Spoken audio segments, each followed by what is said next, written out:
Hi, I'm Kristy, welcome to the Coven, or welcome back if you've been here before.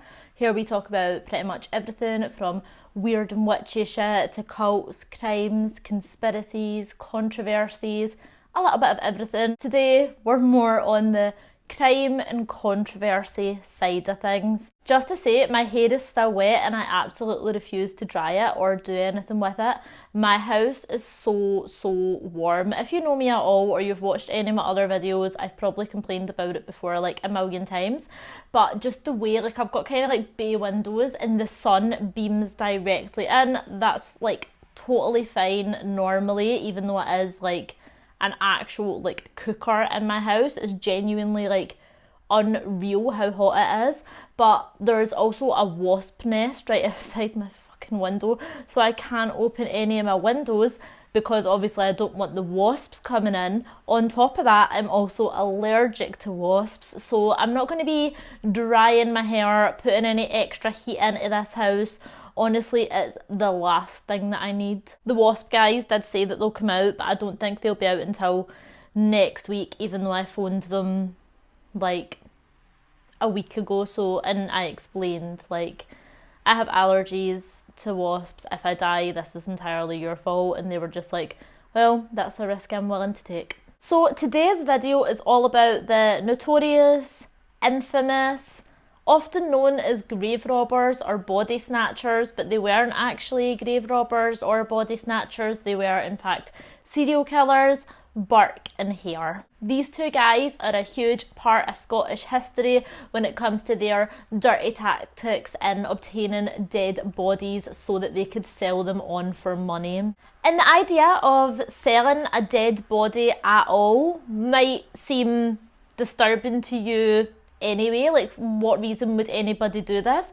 But 200 years ago, things were a little bit different. So to truly understand the story of Burke and Hare, we have to look a little bit into what was happening at that time period. So let's travel back to the 1820s to Scotland's second best city, Edinburgh. So Edinburgh was making huge waves when it came to anatomical study and was one of the leading centres for this in the entirety of Europe. And when it came to the progression of medical science and really understanding what was going on inside the human body, cadavers or dead bodies had to be used to be examined so that you could see what the fuck was going on in there. Of course, this is still something that exists today, and you can donate your body to medical science after you die. I think that's how you go about it. I'm sure that you can sign a thing saying, yeah, that's totally fine, you can do whatever you want to me.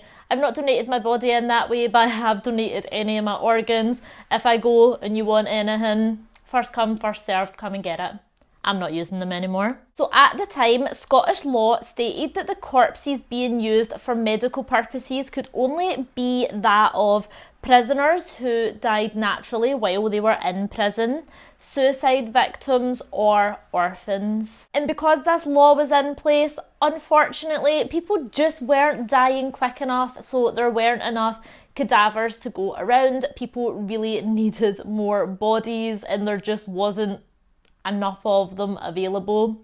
It's called supply and demand. So grave robbers, also known as resurrection men, got to work on resuming bodies of the recently deceased in order to make some money. Now this wouldn't of course work if you resumed a body that had been dead for several weeks, months, years, etc., because it would have started to decay and decompose. So these graves that they were robbing and the bodies that they were resuming were like fresh bodies, so the fresher the better pretty much. During the summer, handing over a dead body could get you £8 as the heat would obviously be making things decompose a lot quicker. And in the winter, a body could get you about £10. Obviously, grave robbing is and was illegal, but at the time, it was illegal to disturb a grave, but it wasn't actually against the law to take the body because the body didn't belong to anyone anymore, because the person who had owned the body is now dead, so it was kind of like a technicality, like you couldn't disturb the grave to get the body, but once you had the body, you could do what you wanted with it because it wasn't anybody's property. Weird. So these grave robbers technically did break the law when it came to disturbing the grave, and when they took the bodies to doctors, scientists, lecturers, professors, etc. for them to buy the body, they weren't technically breaking the law by buying the body, and they weren't technically breaking the law by selling the body. And obviously the people who were doing the buying knew that the bodies were being obtained in shady ways. Like, how often do you just like happen upon a dead body in a way that's not like a little bit sketchy? But this situation, I feel, was like more of a ask me no questions and I'll tell you no lies kind of deal. So grave robbing was on the rise because people were needing more bodies and people were needing to make more money.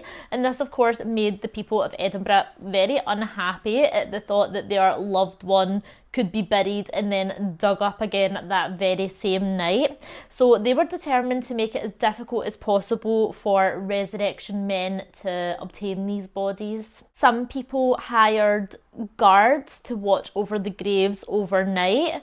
Watchtowers were also built in cemeteries, and a large iron cage known as a mort safe was sometimes placed over the grave to stop anybody getting into it. Or you could hire a huge heavy slab stone that could be put on top of the grave until the body was decomposed enough that these resurrection men wouldn't be interested in the body anymore. With these measures being put in place and bereaved families being on high alert, it became very, very difficult to steal bodies in this way, but the demand for cadavers was still very, very high, and this is where Burke and Hare come in. William Burke was born in 1792 in a place called Urney in County Tyrone in Northern Ireland. It's said that he had a very comfortable life growing up. He was part of a middle-class family with his mother, his father and his brother Constantine. When the two brothers reached their teenage years, they both went off and joined the British Army. William served in Donegal before meeting a woman who would soon be his wife, and they would end up settling down in County Mayo. The pair had 2 children together, which I have literally no information on, but it doesn't really matter because they're not really a part of the story anyway, because William Burke, after a disagreement with his father-in-law about some land, up and left his wife and kids, and he moved to a small village called Madison, which is in Falkirk in Scotland. When he was there, he started working on the Union Canal as a labourer, and this is where he met Helen McDougall, who he often called Nellie, and she would then become his second wife. After a few years, in November 1827, when work on the canal was done, the pair moved to Tanner's Close in Edinburgh, where they became hawkers, so selling second-hand clothes to people of the city of Edinburgh. I guess pretty much like the less sexy version of Vinted. Burke also went on to become a cobbler, which he must have been pretty good at because he started earning upwards of £1 per week, which is actually about £87 in today's money if my calculations are correct. And by my calculations, I mean typing some numbers into an inflation calculator online. Burke was known by locals to be a very likeable man, very funny. He was described as being good-humoured, often singing and dancing on the doorsteps of his clients when he was trying to like round them up for his cobbling and his hawking. He was also a very religious man, and it was very rare to see him without a Bible under his arm. And although he was raised in the Roman Catholic faith, he actually started worshipping at the local Presbyterian church, which is a branch of Protestantness, which is a Protestant church. Anyway, Catholic, Protestant, doesn't really matter. As we'll soon find out, you can probably already guess, he was a piece of shit anyway. William Hare, we actually know a lot less about him than we do about Burke, but he was probably born somewhere between 1792 and 1808, but later on, spoiler alert, when he was arrested, he said that he was 21 years old at the time, which was in 1828, which would put his birth at 1807. He was also born in Ireland, most likely in County Armagh, County Londonderry or Newry, and possibly also worked as an agricultural labourer before he also went on to work on the Union Canal, where Burke also worked. Even though they both worked on the Union Canal, I don't actually think that they had met at this point. In the mid-1820s, Hare moved to Edinburgh and became a coalsman's assistant. He also moved to Tanner's Close into a lodging house. The lodging house was owned by a couple named Logue and Margaret Laird, and when Logue died in 1826, Hare and Margaret got married and they started running the lodging house for themselves. It's also not known if they were legally married because there was no documents or anything ever found that pointed to them actually being legally married, but they were living together as husband and wife. Historian Brian Bailey described Burke as being illiterate and uncouth, a lean, quarrelsome, violent and immoral character with the scars from old wounds about his head and brow. And he described Margaret just as kindly by calling her a hard-featured and debauched virago.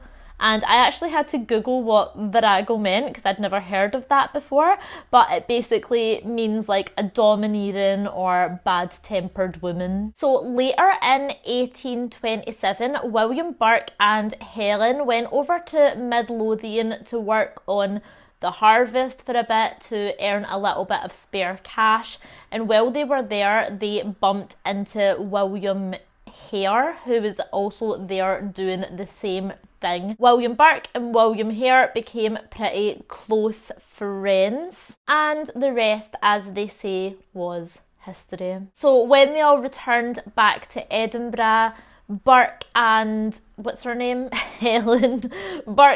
Helen moved into the lodging house on Tanner's Close with Hare and Margaret, where they would party a lot. They would drink hard and they would partake in some very scandalous behaviour and some very illegal, disgusting behaviour. So this takes us to November 29th, 1827, where a lodger, Donald, had been staying at Hare's lodge house, dropped dead of dropsy. Donald's death was of completely natural causes, but it did cause a bit of an inconvenience to Hare because Donald had actually owed him £4 for rent and selfishly dropped dead before he could give him that £4. So Hare starts complaining to Burke oh, this guy owes me money and he's dropped dead, how annoying. So these two together come up with this plan and they're like, why don't we sell Donald's body to a local anatomist? It's not like a dead body is doing much. He doesn't need it anymore. You need your money, so if we sell it, it's kind of like a win-win situation. They did report Donald's death and a local carpenter provided a coffin for him while the church would fund his funeral. So after Donald's body was put in the coffin and the carpenter left, Burke and Hare opened the coffin back up, removed the body and hid it under the bed. I'm not sure whose bed, but I assume the bed that Donald had been sleeping in, and filled the coffin up with tree bark so that it still had some weight to it and it would feel like there was a body in there, and they sealed the coffin back up. Once the coffin was moved for burial and after nightfall, they took the body to Edinburgh University to find a buyer. Originally, they had asked for directions to a Professor Monroe to see if he would like to buy the body off them, but a student had so happened to lead them in the direction of Professor Knox instead, who was situated at Surgeons Square. Professor Knox gladly took the body off their hands and paid them £7 10 shillings. Burke took £3 5 shillings and Hare took £4 5 shillings to cover the cost of his lost rent.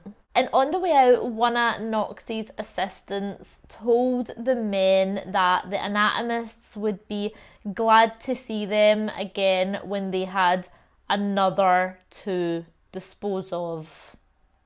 Like I said, how often do you have a spare human body lying about?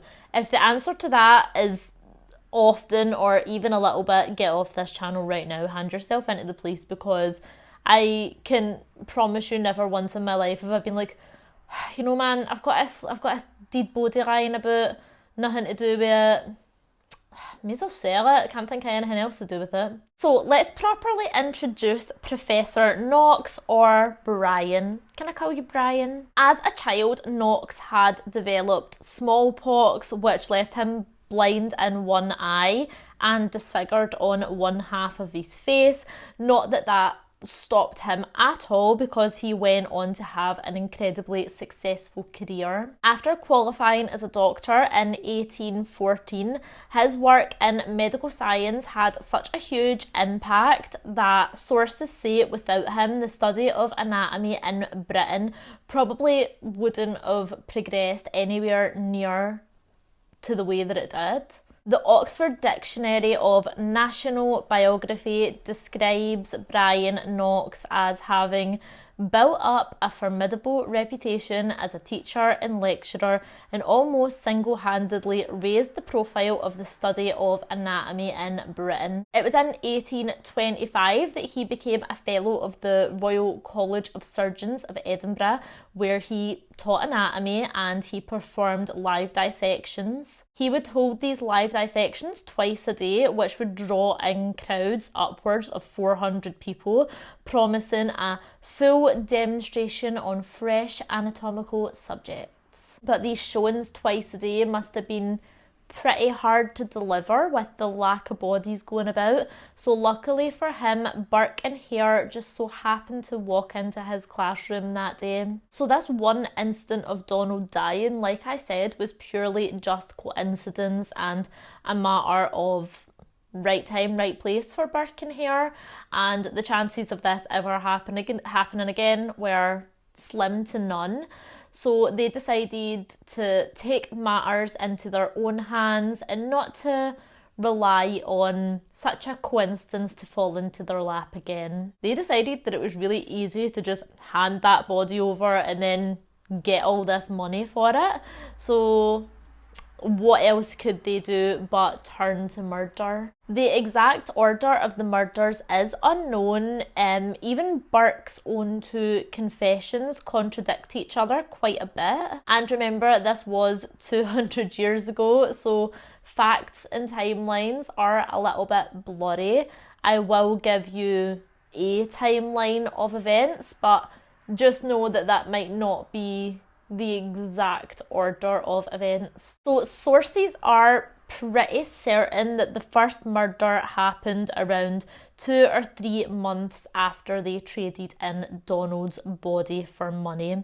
So roughly in January, February 1828. A man named Joseph, who was a miller by trade, was staying at the lodging house and he became very ill, developing a fever. He started to become pretty delirious and out of it, very obviously very, very ill, and Hare and Margaret thought that having such a sickly person at their lodging house would be bad for business, and I guess with him being so ill and so out of it, he would put up less of a fight, Plus, people wouldn't really ask too many questions if they had known that Joseph had already been so ill. So if he died, they would probably just be like, well, like, he was ill.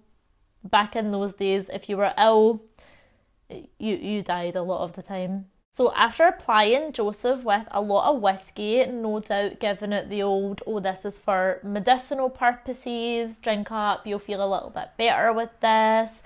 But it was actually to subdue him even further.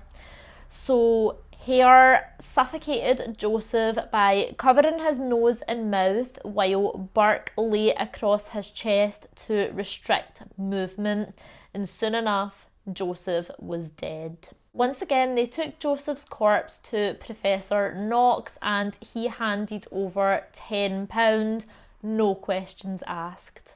This method of murder was actually pretty clever because not only would the victim be unable to move or to scream or to breathe if by some reason they managed to like wiggle free from the grasp of Hare's hand, their lung capacity would still have been pretty restricted with Burke laying across them. Not only that, but autopsies at the time wouldn't have been able to pick this up as a murder because there would have been no marks left on the body. Of course today, like, you would be able to pick that up. Like, I think it's probably like very, very, very difficult to get away with a murder nowadays, but back then it was, of course, a lot easier, and the medicine then just wouldn't have been able to pick up an exact cause of death. And professionals say that it would have been practically undetectable at the time, and this method of murder would soon go on to be known as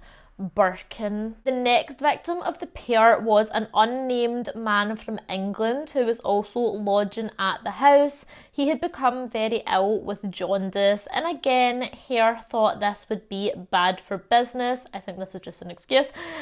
So once again, they murdered him using the same method of Burking, and once again sold his body to Knox for £10. On February 12th, 1828, Abigail Simpson, who was a local salt seller and an elderly lady, was invited over to Hare's house to have a couple of drinks, to which she agreed to. And he coaxed her into drinking quite a bit of alcohol, enough so that she was pretty fucked up and unable to go home. Once she was in a drunk enough state, both men murdered her, put her body in a tea chest, and later transported her body to Knox for payment. Knox commented to Burke and Hare how pleased he was at how fresh Abigail's body was, gave them £10 and said that he hoped to see them again. So this is victim number 3, meaning that Burke and Hare are officially serial killers. The next victim only came a month or so after Abigail and was another elderly lady who we don't know the name of, but we do know that this lady had been invited to the house by Margaret. And once again, she was plied with enough alcohol to make her go to sleep, and Margaret waited for her husband to get home. When Hare got home, he smothered this old lady with a bed tick, which is basically like a big stiff mattress cover, and he pretty much just lay this bed tick on top of this like comatose old lady's face and waited for her to suffocate. Later that night, Burke joined Hare in taking this body to Professor Knox once again for another payment. So in April, Burke met 2 women by the names of Mary and Jana at a local bar and got chatting away to them before picking up 2 bottles of whiskey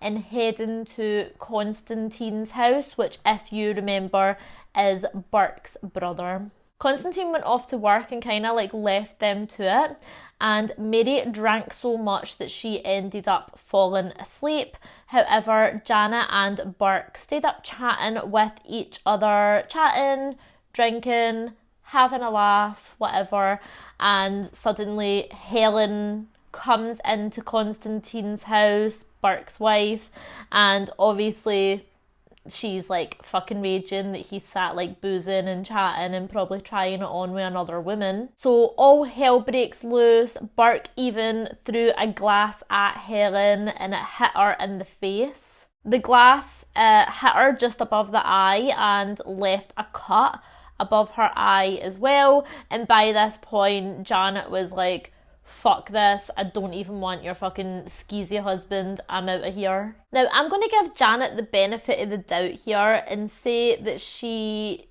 tried to wake Mary up before she left, or that maybe she was forcibly pushed out of the house. I'm going to, like I say, give her the benefit of the doubt and say that she didn't leave her, like, best mate like lying sleeping on the couch of some fucking drunk weirdo and his psycho fucking wife and just like was like, okay, peace.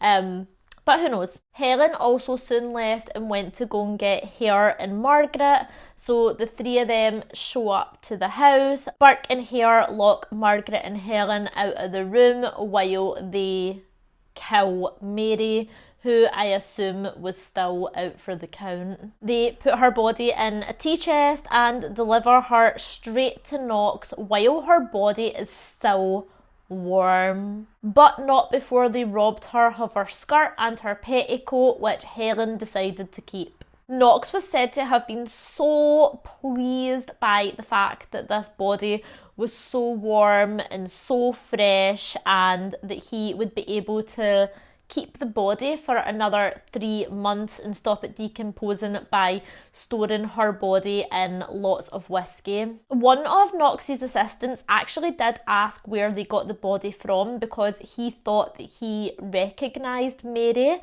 but they came up with some kind of bullshit story where they were like, oh, she drank herself to death and I bought the body off some old woman on the street, and then they were just like, yeah, okay, that checks out. Janet did at one point actually come back round looking for her friend, wondering what had happened to her, and they fed her some story that she had met this travelling salesman and had moved off to live in the best city in Scotland, Glasgow. Obviously that wasn't true. Guys, we're not even halfway through 1828 yet, so this has been about 4 or 5 months since the first murder, and they already have they're already at 5 victims now, which is so beyond insane, the level that they're just firing through these murders. Mrs. Haldane, who was, according to Burke, a stout old woman, stayed at the lodging house one night and she got so drunk that she fell asleep in the stable and then was killed and sold just like the others. But weirdly enough, a couple of months later, her daughter Peggy also came to stay at the lodge, and while having a few drinks with Burke, only Burke, he killed her by himself, put her in the tea chest and took her to Knox for a whole £8 for himself. It's really interesting to me how by this point, although this was definitely a joint effort, they have both went rogue and done separate murders completely on their own. And I know a lot of these situations seem very repetitive, but that just was their go-to. This was how they killed people. They just got it over with very quickly, sold the bodies right away and moved on to the next one. And I know there's a lot of situations here where people are blind drunk, and what you have to remember is, one, it's 1828 and there is absolutely fuck all to do. If I was about in 1828, you best believe I'm getting blind drunk every day of my goddamn life to just get through it. And two, it's Scotland. And on to Effie, who was a cinder gatherer, which is someone who would gather cinders from bins and such to sell them, but she also sold other things as well. And this is how she actually knew Burke, because she used to sell him scraps of leather that she would find for his cobbling business. So when he invited her round to have a drink, she didn't really think anything of it. So he lured her to a stable. Again, 1820, I don't think it was that weird. And of course, she met the same fate as all the others. And the next victim was also a victim who was found by Burke. And can I just cast your mind back to the beginning, when Burke was described as the good-humoured, friendly, nice, religious, God-fearing man. Anyway, Burke came across this woman who was too drunk to stand up, and she was actually being helped home by a local police constable when friendly, funny, nice, religious Burke goes up to the police officer and is like, I'll take her off your hands for you, I'll see she gets home all right. And the PC's just like, alright, cheers. And you know the rest. Then we got on to two lodgers, who was described by Burke as an old woman and her dumb grandson. The evil pair murdered the old lady in her bedroom the way that they usually did while her grandson sat by the fire. Once they killed her, they then picked up the young boy and carried him through to the bedroom where they had just killed his gran and did the same to him. Burke later says that killing this young boy was the hardest murder of them all, and the boy's face continued to haunt him. Like no fucking shit, Sherlock. So because there was two bodies, the tea chest that they would normally use to transport them was way too small. So they put the bodies inside a herring barrow and put that onto a cart, which Burke's horse actually refused to pull the entire way. They wanted to go to Surgeon Square, and the horse would refuse to move any further than Grassmarket. Obviously not ideal for the men, so they had to ask for help from a porter with a hand cart to unknowingly help move these two dead bodies. And once Burke got back to Tanner's Close, he was so furious with his horse that he actually shot it dead. Like, I know, right, it's evident with all the things that he's done, right, that I'm like, dickhead, obviously, like, evil bastard, but there's just something about when somebody does something to an animal that I'm like, yeah, that's low. As if, like, you know, like, killing, like, what are we at, like, fucking 10 people or something at this point isn't low. But in late June, Burke and Helen went to visit her father in Falkirk, and when they left, they knew that Hare had been a little bit skint. So they were pretty surprised when they got home and he was flashing the cash, wearing new clothes. So Burke asked Hare outright, did you sell bodies while I was away? And he denied it and said no. So Burke went to Professor Knox and asked, did Hare sell you bodies, like himself, while I was away? And he said, yeah. And this led to the two having a massive falling out. So Burke and Helen actually moved out of Tanner's Close and in with Burke's cousin, John Brogan, which was only 2 streets away, and this was also a lodging house. But not to worry though, our favourite problematic BFFs would soon make up and be back to their old tricks again, when in about September time, Hare was visiting Burke at his place where Mrs. Ulster was staying, and same old story, got her drunk, killed her, sold her body. And the victim after this was actually slightly different. Her name was Anne McDougall, and she was actually Helen's relative who was visiting from Falkirk. Now, you would think that, like, family would be totally, like, off the cards. Like, absolutely not. But Helen was completely on board with this. And if you're thinking there's even, like, a fucking shred of loyalty in this sick little group, you would be totally fucking wrong, because it is alleged that Margaret actually requested that they kill Helen. She was like, yeah, we can't trust her, we have to kill her.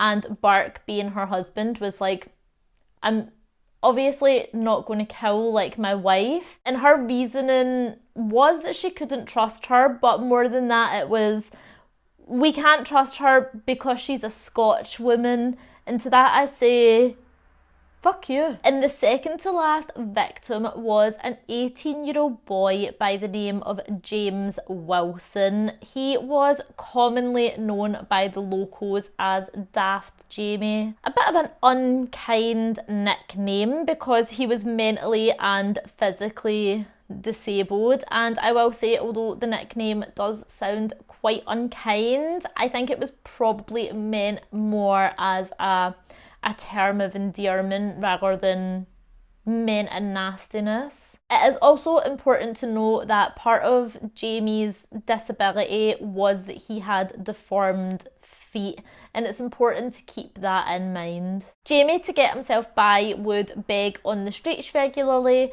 and he was very well known and very well liked by the locals. Hare had lured Jamie into the home and sent his wife to go and fetch Burke. They tried to get Jamie to drink a lot of whiskey, but it turned out that he wasn't much of a big drinker, so they couldn't get him to drink enough to the point where he would be, like, belligerent drunk. But they did manage to lure him into a bedroom where Margaret locked the door from the outside so that he wouldn't be able to escape. But Jamie was a lot stronger than Burke and Hare's previous victims, and a lot more sober than their previous victims as well. So he did put up a pretty decent fight, but in the end it was 2 against 1 and they managed to overpower him. Before delivering Jamie's body to Professor Knox, they literally stole what very little possessions that he had, which was only a snuff box and a snuff spoon. The next day, Knox and his students examined Jamie's body, and a lot of the students recognised who he was. And Knox completely denied that it was Jamie, but they knew that it was him because, like I said, he was very well known within the community. When word started circulating that Daft Jamie was missing, Knox decided to dissect this body well ahead of schedule instead of the bodies that he had already had in storage. Of course, it would make more sense to use the older bodies first because they'll be less fresh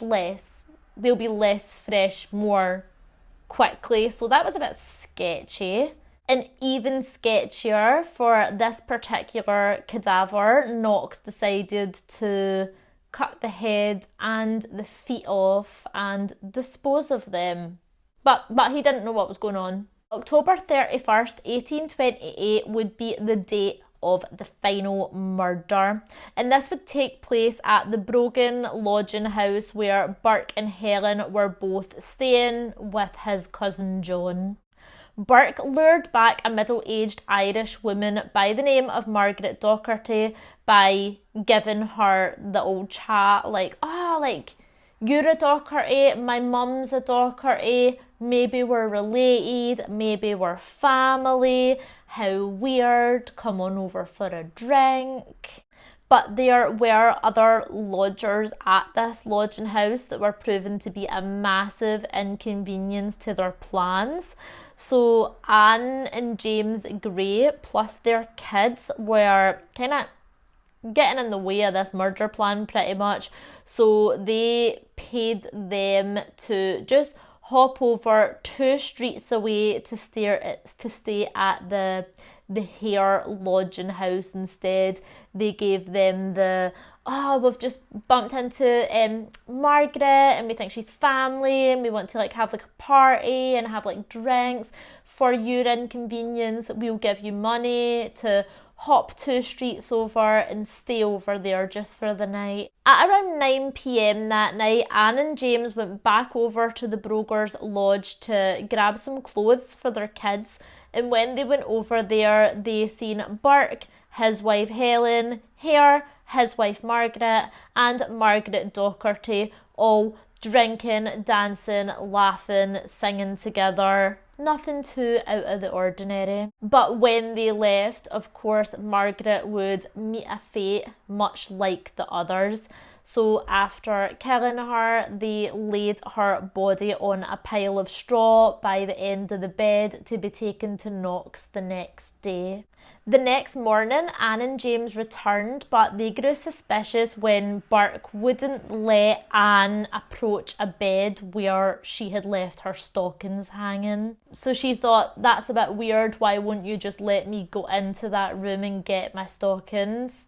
But anyway, later in the early evening, the family were actually left in the house on their own, so they decided to just go and have a look for themselves. Why they were left in the house on their own when these fucking idiots knew that they had a dead body in one of the rooms, I will never know. Like, without even like locking the door or anything, are you fucking stupid? But anyway, thankfully they are dumb as fuck, because Anne and James went roaming around, and of course they came across Margaret Docherty's dead body. They left right away to go to the police station, and on the way they actually bumped into Helen, who tried to bribe them by saying that she would give them £10 a week if they would keep their mouth closed, and they told her absolutely fucking not, and continued on their way to the police station. During this time, Burke and Hare got to work on removing the body from the house to take it to Surgeon Square to sell to Professor Knox. And when the police came to the house, they found Margaret Docherty's blood-stained clothes stuffed under the bed, and although Burke and Helen claimed that Margaret left the house all safe and well, their stories didn't match up with each other's story, so this caused a little bit of suspicion, or a lot of suspicion. The next day, Knox's dissecting room was searched and they found Margaret's body, which James Gray identified as the woman that he had seen partying with them all the night before. So this led to the arrest of Hare, Margaret and his cousin Brogan, because it was his house, but eventually they ended up letting him go because I don't think he actually had anything to do with it. And then eventually Burke and Helen were also arrested. By this point there were at least 16 victims. And if you just take a moment to put that into perspective, this has been less than 10 months and they have at least 16 victims that they were just like, it was just so callous, as if they were just these people were just disposable, they were just money makers. It didn't really, it almost it was they weren't even human, they were just rattling through people as a way to make money without putting any thought into the fact that this is human fucking beings. And I find it very interesting because they're not like most serial killers that you hear about. Most serial killers will go on these killing sprees because they have this need or desire or something sick burning inside them that they really need to, they feel like they need to kill someone for some type of reason.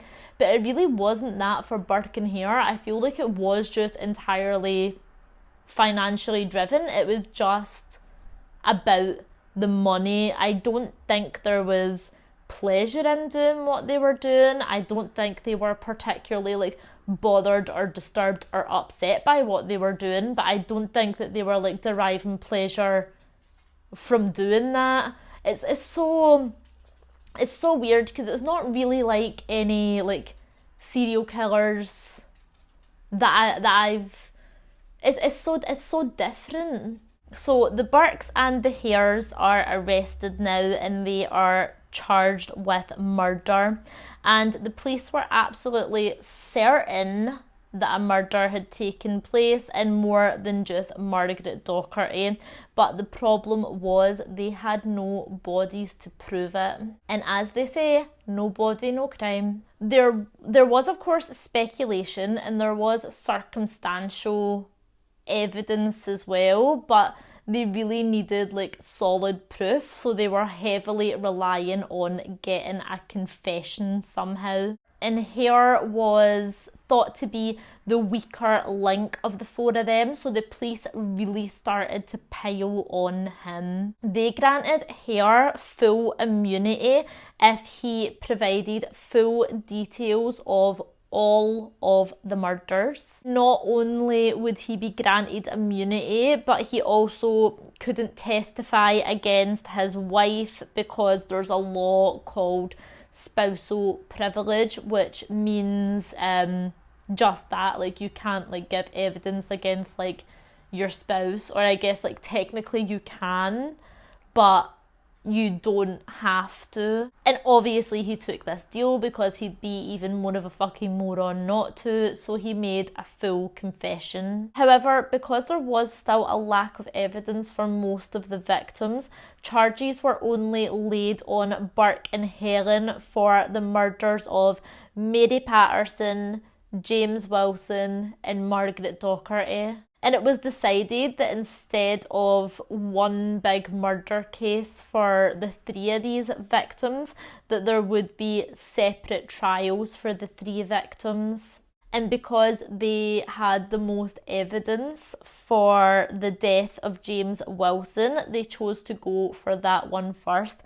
I don't really understand that because I don't know why they've got more evidence for Jamie if they killed Margaret and then they had that couple like that literally seen them partying with her and then they found her body and her bloodstained clothes. So I don't entirely get it. Like I said, the timeline is a little bit wobbly and some of the facts are a little bit wobbly, and I am not a historian, but that's what went ahead anyway. The trial took place on Christmas Eve 1828 at 10 a.m. and ran straight through until Christmas morning. Hare stood up in court to testify against Burke, stating that the murders were solely his doing with the help of Helen. He was asked about the other murders, but he wasn't obligated to speak on these murders at all because this trial was only about James. Margaret was also a witness and stood on the stand holding her baby daughter who had developed whooping cough, and she was using the baby as a distraction. She was like, oh, the baby's like cooing, like I need a moment to like give my answer because I'm kind of thing. And she also claimed that she had a very poor memory, so she couldn't remember much of the events, which is a little bit too handy if you ask me. The charges against Helen were found to be not proven, which is a verdict in Scotland that doesn't necessarily mean that you're not guilty. It just means there's no evidence to prove that you're guilty. So you could say she got away scot-free. Burke, on the other hand, was very much found guilty and he was sentenced to death. As he was handed this sentence, the judge told him, "Your body should be publicly dissected and anatomised, and I trust that if it's ever customary to preserve skeletons, yours will be preserved in order that posterity may keep in remembrance your atrocious crimes." And then Burke was hanged for his crimes, and a phenomenal 25,000 people showed up to watch him hang. People were even renting window space out at their flats that looked onto the area. And in a full circle kind of way, William Burke's body was dissected in a procedure that took over 2 hours. And this caused a little minor riot actually, and people wanting their chance to see this happen. And the crowds were only calmed when they were told that they couldn't all get in unless they had like a ticket to get in, but after the body had been dissected, they could go through in groups of 50 to view the body. And during the dissection, Professor Monroe took his quill, dipped it into Burke's blood and wrote, "This is written with the blood of W.M. Burke, who was hanged at Edinburgh. This blood was taken from his head." And it really is full circle, because isn't Professor Monroe the guy that they originally wanted to go and take the bodies to when they asked for directions, but the people gave them directions to Professor Knox instead? Funny that, innit? And actually, to this day, Burke's skeletal remains are on display at the Anatomical Museum in Edinburgh, where you can go and see them if you so choose. It's definitely on my bucket list to do, and funnily enough, like, I had no idea until a couple of months ago, I want to say, when my mum like messaged me and she was like, "Do you know that you can go and see Burke's skeleton at a museum in Edinburgh?" And she was like, "Just thought that would be the kind of weird shit that you'd be into." And she is absolutely right. That is exactly the kind of weird shit that I'm into. And at the Surgeons' Hall Museum in Edinburgh, you can also view his death mask, as well as a notebook that is made from his skin for some reason. I also think there's a wallet kicking about that's made from the skin at the back of his hand. I used to watch this show called 4 Rooms, and it was like an auction show where like 4 buyers would like come and see this object and see if they wanted to buy it. And I'm pretty sure that one of the objects in that was a wallet made from the skin at the back of Burke's hand. I mean, I'm into some weird shit, but I really draw the line at a fucking human skin wallet. No thank you. Why would you want that? Why would you want that? Helen was released, but she couldn't go anywhere without being confronted by angry mobs, so she eventually had to move away to somewhere where no one knew her. And when Margaret was released, she went to Glasgow to try and find a way back to Ireland, but she was also chased by angry mobs, so she had to be police escorted to Belfast. And not much else is known about what happened to either of these women after that. Hopefully all bad things. Hare had to stay longer than planned in police custody for his own safety, but he was eventually released on the 5th of February 1829 and left Edinburgh in disguise to make his way to Dumfries, where one of the passengers on his coach recognised who he was and told everyone who he was. Good on you. So that night a huge angry crowd gathered round where he was staying, and he had to be escorted out by the police and was told to make it for the English border. And no one to this day knows what actually happened to Hare. All I can say is, I hope he lived the life that he deserved. Now, for Professor Knox, you might be thinking, that fucker has to pay because there's no fucking way in hell that he didn't know that shit was going on. And I'm here to disappoint you because nothing happened to him. He claimed that he thought Burke and Hare had been watching the poor lodging houses and just got to the bodies quicker than anybody else. He never for a second thought that anything dodgy was going on. And as a part of the police investigation, he was found to be defiant in principle and heart, but that he hadn't broke the law. And unfortunately, it's not illegal to be a prick. But the people of Edinburgh firmly believed that he knew exactly what was going on and that he should have been on the dock with those murderers. And a common, not so cute nursery rhyme, but kind of weirdly catchy, of the time went like this. Up the close and down the stair, Butt and Ben with Burke and Hare. Burke's the butcher, Hare's the thief, Knox the boy that buys the beef. And let's round off very quickly with a short little conspiracy theory.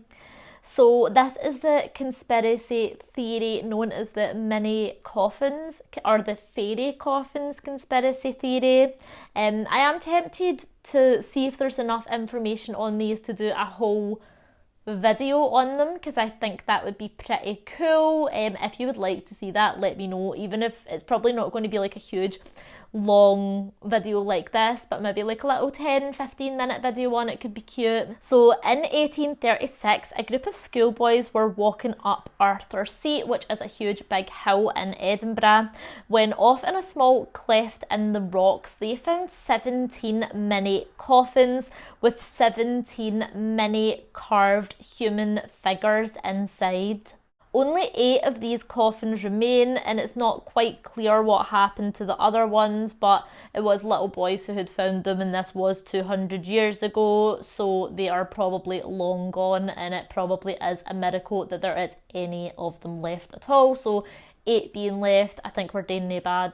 And one of the many theories behind these mysterious mini coffins is that they were used as surrogate burials for the victims of Burke and Hare. And the reason that someone might do this could be because of religious beliefs, because some people, especially at the time, might have believed that if there hadn't been a proper burial for the body, then the body wouldn't have been able to be laid to rest properly and wouldn't make it to the afterlife. Some have said that this theory can't be true because all the mini coffin dolls seemed to be little figurines of men, and as we know, there was men and women victims of Burke and Hare. So I just thought this was kind of interesting to mention. I'm not too sure how I feel about this being linked to Burke and Hare, but I have heard it being linked to them, so I thought it would be quite interesting to bring it up and hear what you think, and you can let me know if you do want like a little mini deep dive on these little coffins. And if you have made it this far in the video, thank you so much. I feel like this is like a really long one, and I really appreciate you sticking around. Please leave a comment about the video, please. This is all stuff that I find incredibly interesting, so I love to have discussions about the topics. If you have anything to say, maybe you learned something new today, or you just found something really interesting, or maybe there was something that I left out and you would like to share with me, I would love to hear that. And until next time, bye.